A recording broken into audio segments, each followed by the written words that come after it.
Sa mga katik vloggers, mga subscribers, bago at saka luma, mga supporters, mga dumaan, dumalaw at bumisita sa channel, lahat mga viewers, secret viewers at silent viewers, magandang araw. So balik tayo dito sa mga power supply. Grabe ang init ng topic ngayon sa sa Facebook tungkol dito sa mga power supply na ginagamit sa pang DIY, yung Thailand concept, yung Thai concept ng mga 2.1 channel speakers, 2 channel speakers, so na ginagamitan ng iba't ibang klase ng power supply, ginagamitan ng DC-DC converters, buck or boost converter. So napakainit. So dito meron tayong i-share lalo na sa mga gumagamit ng anong chip ba yun? TDA 7498 saka TDA ano ba yung isa? Basta yung mga matataas ang wattage, yung mga nagsusupply ng 36 tsaka 50. Okay? So kung halimbawa na lang kasi nagsishare tayo doon, so wala din nangyari doon sa mga sinishare natin dahil yung iba, syempre sa kanila yon, masusunod yung gusto nila.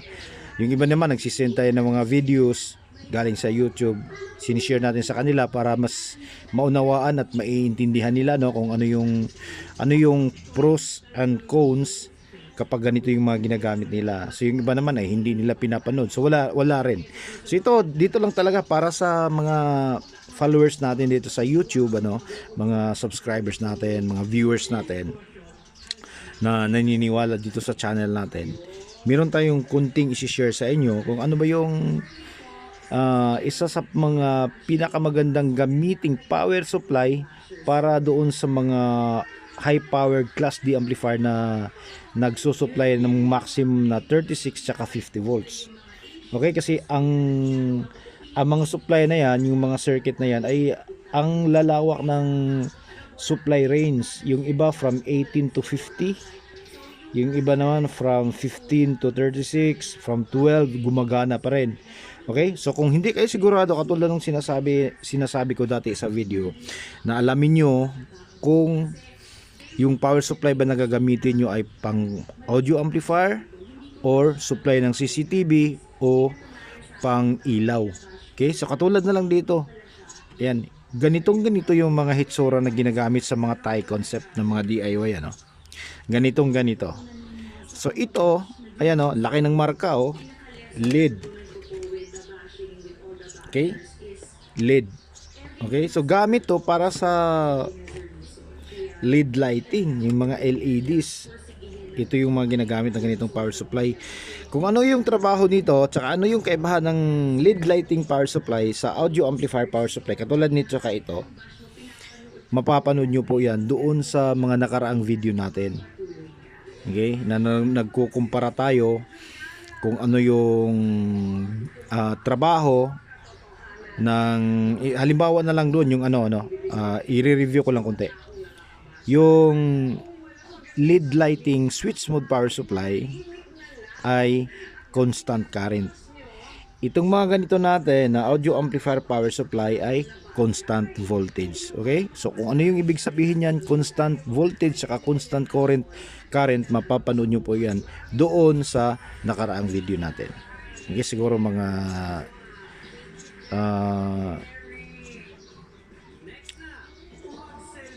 4 or 5th video from the latest. Okay, so yun lang yung papanoorin nyo kung gusto nyo malaman. So dito, ito ngayon bibigyan ko kayo ng clue kung nalilito yung iba kasi yung ibang mga manufacturer hindi nila sinasabi na hindi nila minamarkahan, basta power supply lang, adjustable yung voltage, ganun lang.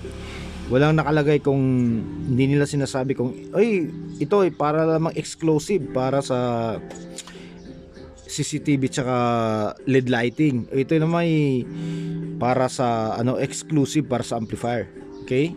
At hindi naman pwedeng gamitin sa LED lighting kasi yung ilaw, pag tumaas yung kuryente, susunugin yung ilaw sa taas ng ampiraheng pumasok. Okay, so mga ganun, hindi nila sinasabi yun. Basta na lang makapagbenta sila. Okay, so ito ngayon, yung sinasabi ko na Yung halimbawa na lang yung gumagamit sa 6002, ZK6002, 3002, HT21, tsaka ano pa yung ibang modelo na ibang brand, ibang modelo ng mga high powered class D amplifier na nagsusupply ng mga 36 volts, pinakamataas 36 volts at saka yung 50 volts. Okay? So ito yung maganda gamitin. Kung hindi kayo sigurado sa bibili niyo mga switch mode power supply, mag linear power supply kayo. Okay? Mag linear power supply tayo. Ito yung low frequency transformer natin. Okay? So ang maganda nito, itong ganitong klase, pwede mo siyang magamit sa hindi naman yung ultra high power amplifier talaga, yung katamtaman na high power amplifier lang, class D amplifier or transistor amplifier. Okay? Class A, class AB.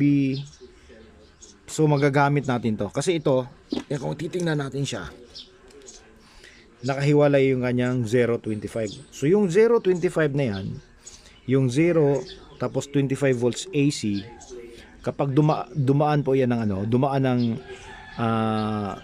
rectifier filter circuit, magiging 35 volts. Okay? So 35 volts. So doon sa mga gumagamit ng HT21 tsaka yung TDA 7498, pasok na pasok to. Okay? Pasok na pasok. Pero ang required naman noon, kapag 2 channel lang na 7498 na chips, ang ginagamit naman noon ay ang required current noon ay nasa 6 ampere lang. Okay, so pasok pa rin to kasi nasa 5 ampere to. Pero kung gusto mo talaga siya na gusto mo talaga na mas mataas yung amperahe para hindi ka kapusin kapag gumamit ka ng malalaking driver at mababang impedance, so dito ka. Parallel mo yung dalawang 25 ayun, 0.25, 0.25. Parallel mo yan. Tapos 5 ampere bawat isa, so magiging 10 ampere siya kapag pinarallel mo yan. So doon sa mga gumagamit ng TPA 3255 tsaka 3225 yata, 3225 at 3221 ba yun? Okay, na yung supply ay nasa 50 volts, 48 volts. Ayan, so dito ka, pasok pa rin yung natin. Pasok pa rin yung 36 volts natin. Okay, ulitin ko, itong 25 volts na yan, kapag dumaan ng rectifier filter, magiging 35 volts. So, yung 10 ampere na 35 volts, swak na yan doon sa mga circuit natin. Kahit na doon sa umaabot sa 50 volts, saka 48 volts, at lalong-lalo na sa 36 volts.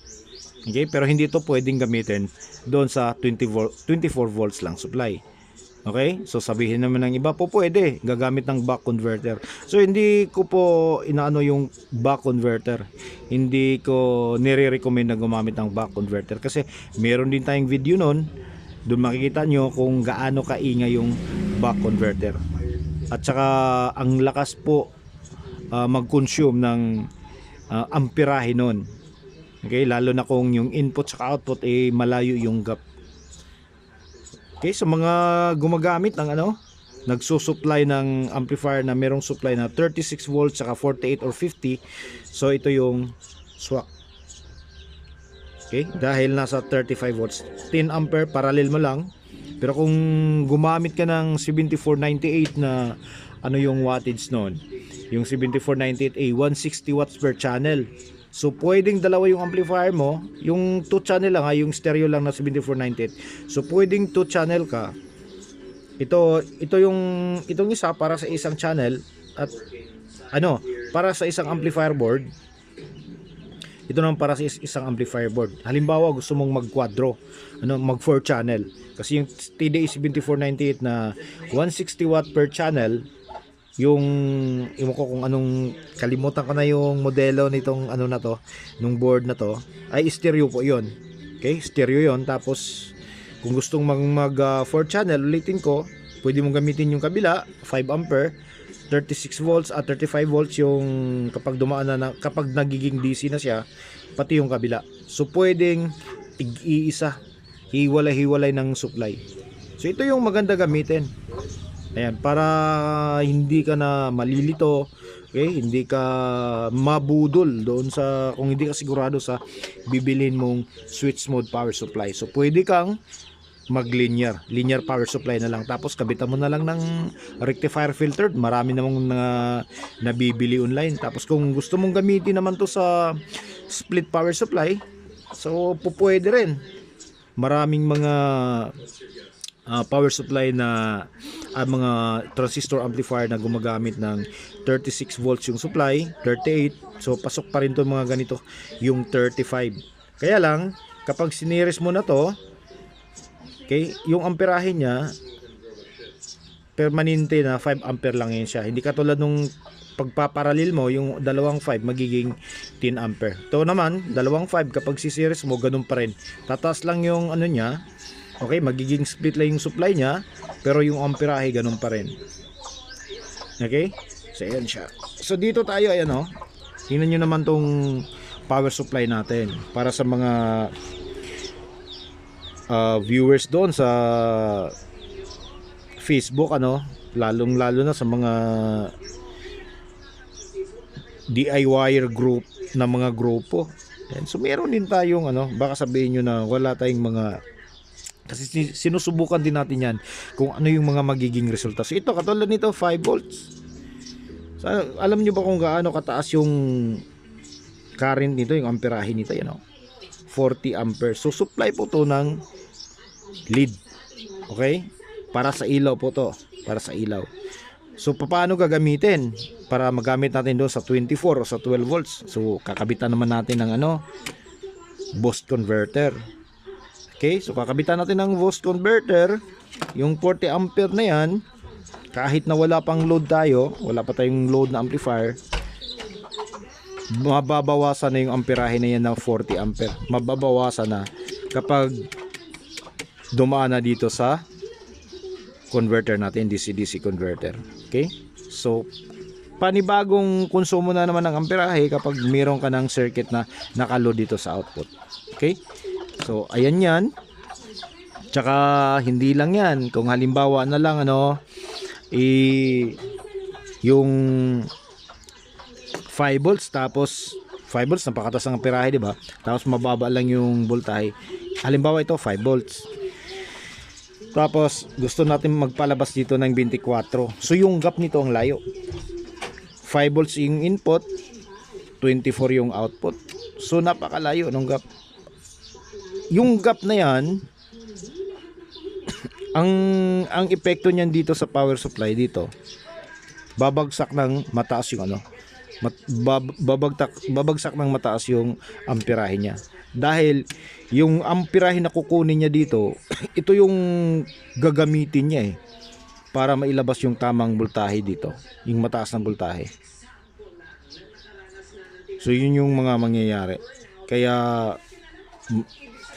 maliban doon sa malakas din mag-drop yung voltahe kapag ginamitan natin ng tawag nito DC-DC converters, maingay pa yung circuit. Okay? Maingay pa yung circuit.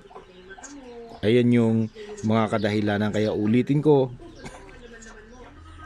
kung hindi kayo sigurado sa mga switch mode power supply, mga ganito na nabibili natin online, so bili na lang kayo ng low frequency transformer para linear power supply na rin gagamitin mo. Sa mga para sa mga gumagamit ng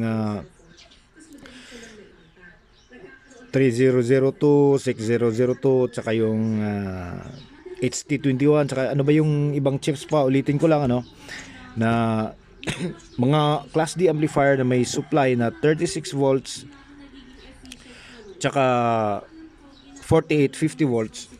Maghanap lang kayo ng mga transformer na nakalagay 0.25. Mas mataas yung amperahe, mas maganda. So ito mataas yung amperahe nito, 10 ampere, no? Tsaka wag yung ganitong brand yung bilhin nyo. Mahal to. Okay? Mahal po yan kahit na made in China. So itong isang pirasong ganito ay nagkakahalaga po ng 5,000. Itong ganito. So kita nyo yung ano, 10 ampere lang yan, pero kita nyo naman yung hibla ng wire na ginagamit niya, no? Okay? Ang lalaki niyan. Tapos pure copper po yung ginagamit nito. Yan. So mahal tong brand na yan, yung ganyang brand. Kaya kahit na mumurahin lang na transformer, pang ano nyo lang na sigurado kayong makakagamit ng tamang power supply para sa inyong amplifier. So tingnan nyo naman yung ano, oh. Baba lang, oh. Tingnan mo naman yung 6 ampere na audio amplifier power supply natin, tsaka yung itong ano natin, itong 6 ampere din na isang class D amplifier, isang amplifier ng class D circuits, ano, class D amplifier circuits. Kung ikukumpara natin dito sa 40, tingnan nyo naman yung laman, no? Ayan, kasi hindi siya nakadesign para sa amplifier na habulin yung peak signal. Nakadesign lang siya para sa ilaw. Kaya tingnan nyo naman yung 6 ampere versus 40 ampere kung ano yung pinagkaiba. Ayan. So ito, true rated yan. Di yan basta-basta na ano, true rated talaga yan na 40 ampere. True rated 40 ampere para sa ilaw, para sa CCTV, hindi para sa audio amplifier. Okay? So ayan, nakita nyo na yung mga pinagkakaiba, kung ano yung kaibahan ng mga audio amplifier tsaka switch mode power supply. Okay? So hanggang dito na lang siguro tayo, ano? So sana'y makakatulong. So maraming salamat. God bless at bye bye.